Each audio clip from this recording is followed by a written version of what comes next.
சரக்கடிக்கும் போது எந்த சைடிஸை எடுத்துக்கிட்டா நம்ம இன்னும் கொஞ்ச நாள் உயிர் வாழலாம் அப்படின்றத பத்தி பார்ப்போமா. சிக்கன், மட்டன், லிவரு, ஈரல்னு சாப்பிட்டு அல்ப ஆயுசுல போயிடாம வெள்ளரிக்காயை சாப்பிடுவோம். சரக்கடிக்கும் போது வெள்ளரிக்காயை சைடிஸா எடுத்துக்குவோம். இந்த பூமியில இன்னும் கொஞ்ச நாள் சந்தோஷமா வாழலாமே. சரக்கடிக்கும் போது வெள்ளரிக்காயை சைடிஷா எடுத்துக்கிட்டோம் அப்படின்னா இந்த உடம்புல உள்ள சூட்டை முதல்ல தணிக்குதுங்க. சரக்கு அடிச்ச உடனே சில பேருக்கு பார்த்தோம் அப்படின்னா முகமெல்லாம் சிகப்பாகும், முகமெல்லாம் வீங்குற மாதிரி இருக்கும், உடம்பு வேர்க்கும், கண்ணெல்லாம் ரெட்டா மாறும். பாத்தீங்களா?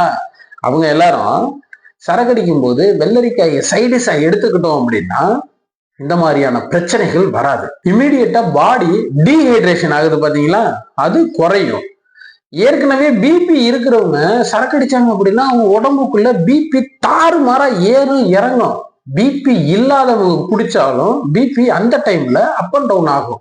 அந்த நேரத்துல நம்ம சைடிஸா வெள்ளரிக்காய் எடுக்கும் பட்சத்தில் அவங்களோட பிபி நார்மலா ஸ்டேபிள் ஆகும். கேஸ்ட்ரிக், அசிடிட்டி, அல்சர் ப்ராப்ளம் இருக்கிறவங்களுக்கு சரக்கு அவங்களுடைய முதல் எதிரி.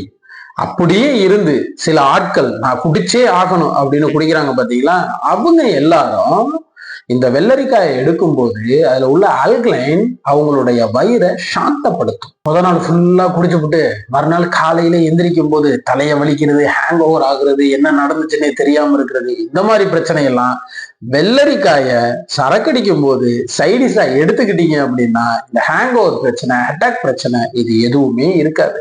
சார், சரக்கடிக்கும் போது வெள்ளரிக்காயை சைடிஷா எடுத்துக்கிறதுனால சரக்குனால வரக்கூடிய அத்தனை பிரச்சனையை தடுத்துடலாமா அப்படின்னு கேட்டால் சத்தியமா தடுக்க முடியாது. ஆனா ஒண்ணு நடக்கும். என்ன அப்படின்னா சரக்கடிக்கிறதுனால உடல்ல ஏற்படக்கூடிய பாதிப்புகள் கொஞ்சம் குறையும். பாதிப்பு என்னமோ பாதிப்பு தான், ஆனா பாதிப்போட அந்த எஃபெக்ட் இருக்கு பாத்தீங்களா, எஃபெக்ட் கொஞ்சம் குறையும்.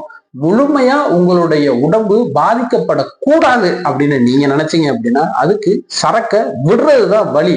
சரக்க நீங்க விடணும் அப்படின்னா என்னுடைய நம்பருக்கு நீங்க கால் பண்ணுங்க. இயற்கை முறையில் இயற்கையான உணவுப் பொருட்களை கொண்டு சரக்கு அடிப்பதிலிருந்து முற்றிலுமாக விடுதலை பெறலாம். நன்றி.